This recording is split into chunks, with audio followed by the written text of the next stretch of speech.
Hi നമസ്കാരം എല്ലാവർക്കും നമ്മുടെ മറ്റൊരു പുതിയ വീഡിയോയിലേക്ക് വീണ്ടും സ്വാഗതം. ഇന്നത്തെ വീഡിയോയിൽ നിങ്ങൾക്ക് എല്ലാവർക്കും പ്രത്യേകിച്ചിട്ട് ഗ്യാസ് സ്റ്റൗ ഉപയോഗിക്കുന്ന എല്ലാവർക്കും വളരെ യൂസ്ഫുള്ളായ കുറച്ച് ടിപ്സാണ് പറഞ്ഞുതരാൻ പോകുന്നത്. എല്ലാവരും തീർച്ചയായിട്ടും വീഡിയോ മുഴുവനായി കാണാൻ ശ്രമിക്കുക. വീഡിയോ ഇഷ്ടമാകുകയാണെങ്കിൽ ഒന്ന് ലൈക്ക് ചെയ്യുക, ഷെയർ ചെയ്യുക, കമൻറ്റ് ചെയ്യുക, സബ്സ്ക്രൈബ് ചെയ്യുക. അപ്പോൾ എന്തൊക്കെയാണ് ഗ്യാസ് സ്റ്റൗ ഉപയോഗിക്കുമ്പോൾ ശ്രദ്ധിക്കേണ്ട കാര്യങ്ങൾ നോക്കാം. നേരിട്ട് വീഡിയോയിലോട്ട് എടുക്കാം. ഗ്യാസ് സ്റ്റൗ ഉപയോഗിക്കുന്ന ആളുകൾക്ക് എല്ലാവർക്കും യൂസ്ഫുൾ ആവുന്ന കുറച്ച് ടിപ്സുകൾ നമുക്ക് നോക്കാം. അതിലാദ്യമായിട്ട് ശ്രദ്ധിക്കേണ്ടത് ഗ്യാസിൻ്റെ സിലിണ്ടറാണ്. ഗ്യാസ് സിലിണ്ടർ എപ്പോഴും ഒരുപാട് പഴയ സിലിണ്ടർ ആണെങ്കിൽ ചിലപ്പോൾ ഗ്യാസിന് ലീക്ക് വരാനുള്ള സാധ്യത കൂടുതലാണ്. അപ്പോൾ നമ്മൾ ഉദ്ദേശിക്കുന്ന അത്രയും സമയം ഗ്യാസ് നിൽക്കണമെന്നില്ല. മാക്സിമം അതിൻ്റെ എക്സ്പയറി ഡേറ്റ് എല്ലാം ഒന്ന് ശ്രദ്ധിക്കുക. അപ്പോൾ എപ്പോഴും സിലിണ്ടർ എടുക്കുന്ന സമയത്ത് അല്പം പുതിയ സിലിണ്ടറായിട്ട് എടുക്കാൻ ശ്രമിക്കുക. അതാണ് ബേസിക്കായിട്ട് ചെയ്യാനുള്ളൊരു കാര്യം. ഇനി അടുത്തൊരു വിഷയം എന്ന് പറഞ്ഞു കഴിഞ്ഞാൽ റെഗുലേറ്റർ ഉണ്ടല്ലോ, ഇത് കണക്ട് ചെയ്യുന്ന സമയത്ത് ശ്രദ്ധിക്കേണ്ട കാര്യങ്ങളാണ്. നമ്മുടെ സിലിണ്ടറിനകത്ത് ഒരു കറുത്ത ഒരു വാഷർ വരും. അത് നമുക്ക് ക്യാമറയിൽ കാണാൻ പറ്റുമെന്ന് അറിയില്ല. പഴയ സിലിണ്ടറൊക്കെ ആണെങ്കിൽ ആ വാഷർ നല്ല രീതിയിൽ തേയ്മാനം സംഭവിക്കാൻ ചിലപ്പോൾ സാധ്യതയുണ്ട്. അങ്ങനെ ഉള്ള സാഹചര്യങ്ങളിൽ നമ്മുടെ റെഗുലേറ്റർ കണക്ട് ചെയ്യുമ്പോൾ ടൈറ്റ് കറക്റ്റ് ആവണമെന്നില്ല.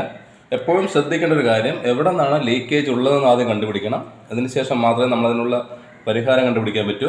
അതുകൂടാതെ നമ്മൾ അടുത്ത് ശ്രദ്ധിക്കേണ്ടത് നമ്മുടെ റെഗുലേറ്റർ എപ്പോഴും കറക്റ്റായിട്ട് വർക്കിംഗ് ആണെന്ന് നോക്കുക. എപ്പോഴും മുകളിലോട്ട് പ്രസ് ചെയ്യുന്ന സമയത്ത് അത്യാവശ്യം ടൈറ്റ് ഇല്ലാതെ ഫ്രീ ആയിട്ട് വേണം മുകളിലോട്ട് പോകണമെങ്കിൽ.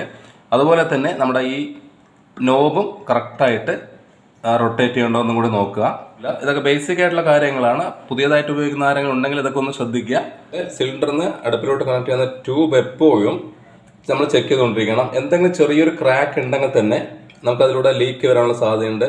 ഒരു 3-4 വർഷമൊക്കെ മാക്സിമം ഉപയോഗിക്കാൻ പറ്റും. എന്നിരുന്നാലും ഒരുവിധം പഴക്കം ചെന്ന് കഴിഞ്ഞാൽ നമ്മളത് പെട്ടെന്ന് റീപ്ലേസ് ചെയ്യുന്നതാണ് നല്ലത്. ചെറിയ ലീക്കൊക്കെ ഉണ്ടെങ്കിൽ സെല്ലോ ടേപ്പൊക്കെ ഒട്ടിച്ച് വെക്കുകയാണെങ്കിലും അത് അത്ര സേഫ് ആയിട്ടുള്ളൊരു കാര്യമില്ല. അപ്പോൾ മാക്സിമം നമ്മൾ ആ ഒരു രീതിയിൽ ചെയ്യാതെ 100-200 കൂടെ ചാർജ് മാത്രമേ ഉള്ളൂ. അപ്പോൾ സർവീസിൻ്റെ ആൾ വരികയാണെങ്കിൽ നിങ്ങളത് അവരോട് മാറ്റിക്കുക, അല്ലെങ്കിൽ നമുക്ക് മാറ്റാൻ പറ്റുന്ന വിഷയമുള്ളൂ. അത് എല്ലാ കടയിലും വാങ്ങിക്കാൻ കിട്ടുന്നതാണ്.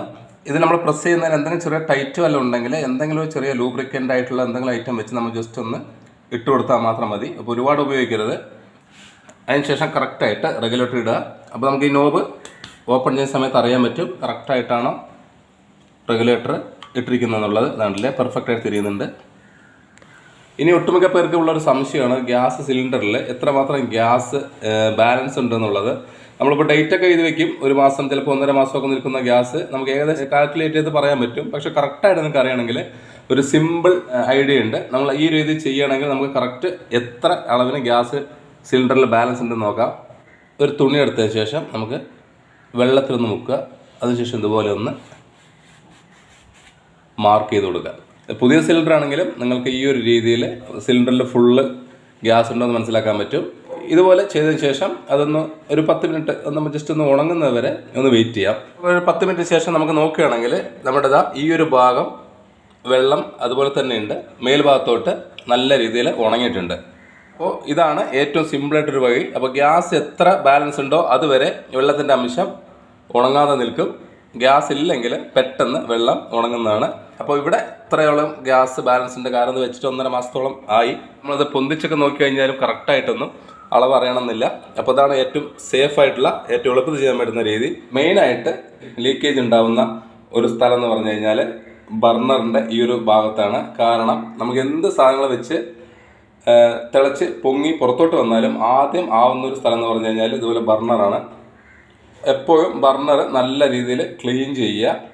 അപ്പോൾ സാധാ വെള്ളം വെച്ച് നമ്മൾ കഴുകി കഴിഞ്ഞാലൊന്നും ബർണറിൽ അഴുക്ക് വൃത്തിയായിട്ട് പോകണമെന്നില്ല. കാരണം ഇതിൽ ഇഷ്ടംപോലെ കരിപ്പൊടി ഉണ്ടാവും. അല്ലെങ്കിൽ ഹോളുകൾ അടഞ്ഞു കഴിഞ്ഞാൽ ഫ്ലെയിം കറക്റ്റായിട്ട് വരില്ല. അതുകൊണ്ടാണ് ഒട്ടുമിക്ക പേർക്കും ഫ്ലെയിം കുറയാനുള്ള കാരണം.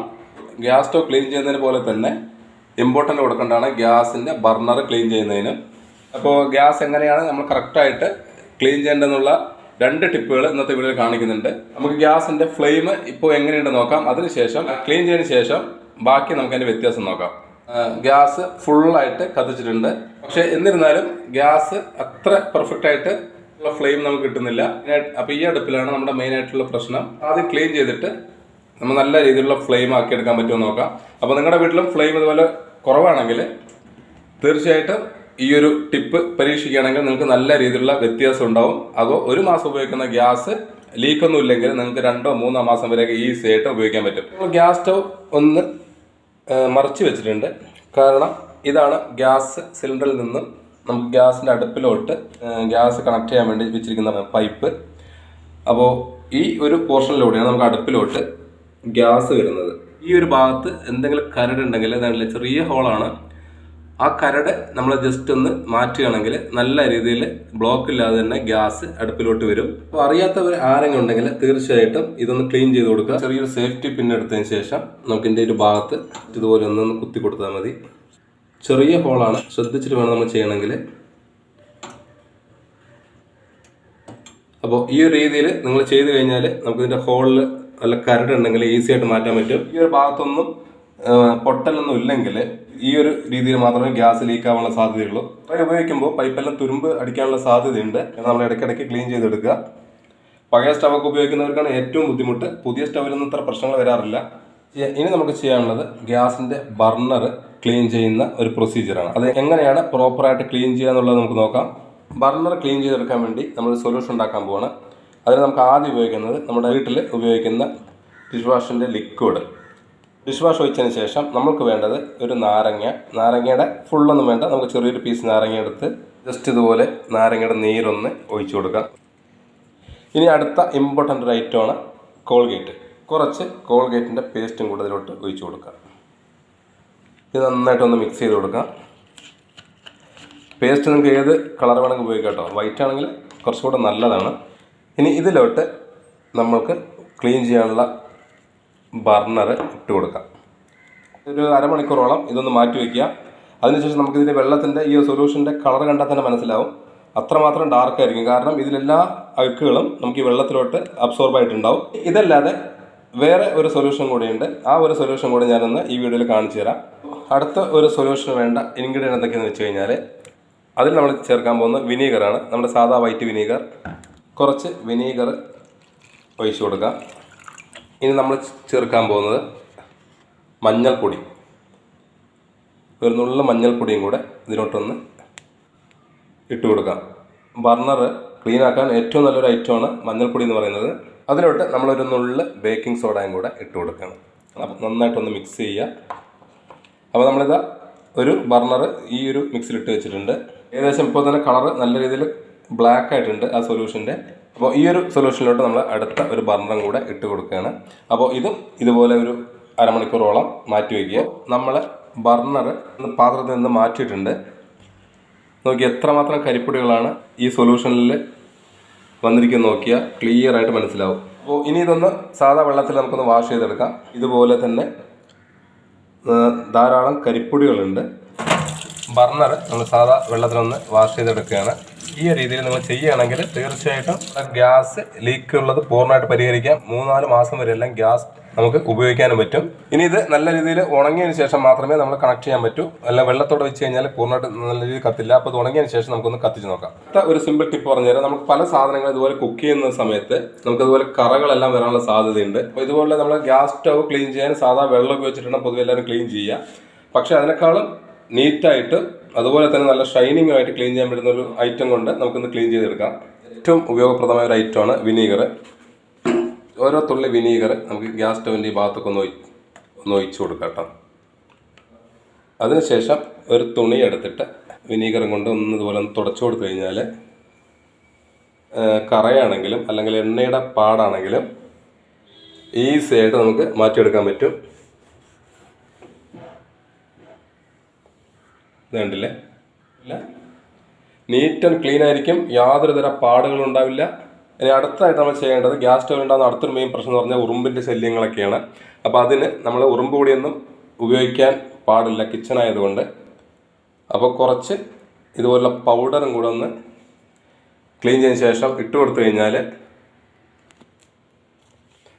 അതിന് ശേഷം ഒന്ന് ഇതുപോലെ ഒന്ന് തുടച്ചു കൊടുത്തു കഴിഞ്ഞാൽ ഗ്യാസ് സ്റ്റവ് നല്ല ഫ്രഷ് മണം ഉണ്ടാവും. അതുപോലെ തന്നെ ഉറുമ്പിൻ്റെയോ പ്രാണികളുടെയോ ശല്യമൊന്നും ഇല്ലാതെ നമുക്ക് ഗ്യാസ് സ്റ്റവ് ഉപയോഗിക്കാൻ പറ്റും. പല്ല് പോലും മണം പറഞ്ഞു കഴിഞ്ഞാൽ വരില്ല.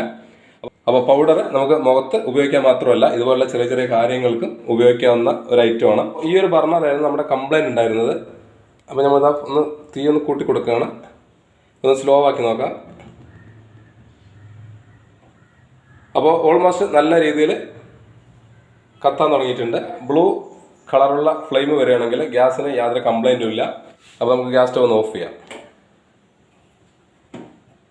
ഈ വീഡിയോ നമ്മൾ വൈൻഡപ്പ് ചെയ്യാൻ പോവാണ്. നിങ്ങൾക്ക് വീട്ടമ്മമാർക്ക് എല്ലാവർക്കും യൂസ്ഫുള്ളായ ടിപ്പാണ് ഇന്ന് കാണിച്ചു തന്നത്. ഗ്യാസിൻ്റെ ലീക്കേജ് ഒക്കെ ഉണ്ടായിട്ട് അപകടങ്ങളൊക്കെ വരാനുള്ള സാധ്യത നല്ല രീതിയിൽ കുറയ്ക്കാൻ പറ്റുന്നതാണ്. അപ്പോൾ എല്ലാവരും മാക്സിമം വീഡിയോ കാണുക.